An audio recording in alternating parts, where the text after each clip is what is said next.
Comment évoquer l'univers de la voiture sans parler des mythiques 24 heures du Mans? Et c'est là que vous emmène aujourd'hui Lire des livres, où nous avons rendez-vous au musée, ou plutôt non, en face dans la boutique des 24 heures du Mans, qui possède une solide bibliothèque de livres consacrés à la voiture, comme il se doit. Et nous avons rendez-vous avec le peintre officiel des 24 heures du Mans, François Bruer. Bonjour François Bruer. Bonjour. Vous êtes le peintre officiel des 24 heures du Mans depuis 30 ans et vous me disiez tout à l'heure, avant de commencer cette interview, que vous êtes né.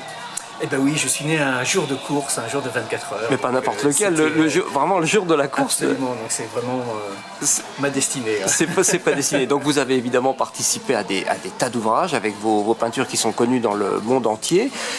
Vous avez au bout du compte combien à peu près d'ouvrages? Vous le savez déjà? J'ai dû illustrer, je pense, une dizaine d'ouvrages, mais je n'ai fait que les illustrations parce que je ne suis ni un historien ni écrivain. Je me contente simplement de mettre le récit en lumière. Et ça marche bien. Alors qu'est-ce que vous faites exactement? En quoi consiste le job de peintre officiel des 24 heures du Mans? On vous impose des sujets, vous déjà, les traitez je ne sais pas si c'est un job, je ne sais pas si c'est un métier, c'est simplement poser un regard sur une course qui est pour moi la course la plus illustre, la plus sublime, et puis de la sublimer en posant une lumière dessus et en révélant ce qu'elle a de magique, d'intense, de lumineux, de brillant, les faits de course, les victoires bien sûr, mais tout ce qui anime les passionnés.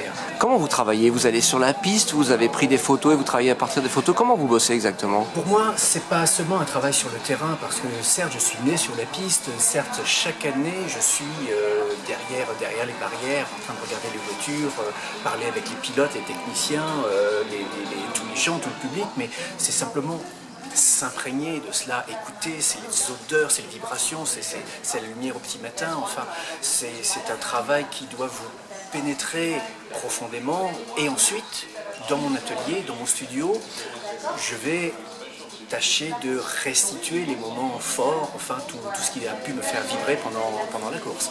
Alors au total, on arrive au bout de 30 ans, j'imagine qu'il doit y avoir un nombre d'œuvres considérable que vous avez produit. Ça représente combien de tableaux? Je n'ai jamais fait la comptabilité des œuvres que j'ai pu peindre, parce qu'il y a les œuvres finies, il y a tout le travail, je dirais, préparatoire, les esquisses, les croquis, qui ne sont pas forcément des choses que je montre, mais des choses qui représentent quand même beaucoup de recherche.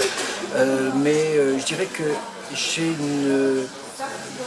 j'aime pas le mot production, mais avant tout, je cherche mes tableaux, je cherche mes sujets, et parfois je peux faire une dizaine de sujets par an seulement, ce qui est très peu pour un artiste, mais peu importe la quantité, avant tout ce qui m'intéresse, c'est d'être juste et de faire les choses vraiment dans le ton qui me convient.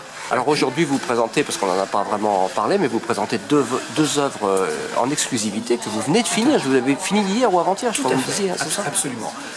Il y a une tradition, c'est que toujours, chaque année, avant les fêtes de la fin d'année, je présente et je dévoile ici, donc au musée de l'automobile, sur le circuit, dans la boutique, une œuvre complètement inédite, nouvelle, pour la joie des gens qui attendent ici et qui vont me demander une dédicace.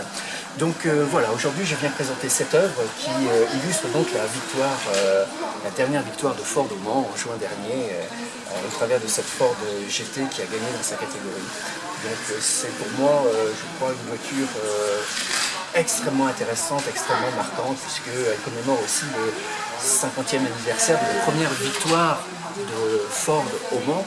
Donc c'était important pour moi de marquer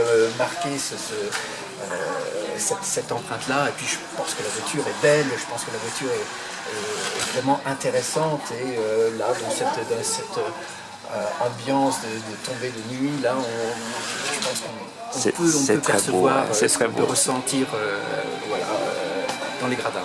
Je vais vous rendre à vos dédicaces, parce que là vous êtes en train de dédicacer, puis il y a des gens qui commencent à s'impatienter, donc je vais vous rendre à votre public, et puis je vous remercie pour cette interview. Dernière petite question importante aussi, est-ce qu'il y a un site ou un endroit où on peut suivre votre actualité et pourquoi pas voir vos œuvres? Absolument, sur mon site orphéographe.com, ou en tapant simplement mon nom François Bruer, vous tomberez sur mon site officiel et vous suivrez toutes mes expositions en France comme à l'étranger tout au long de l'année. Merci beaucoup François. Merci beaucoup.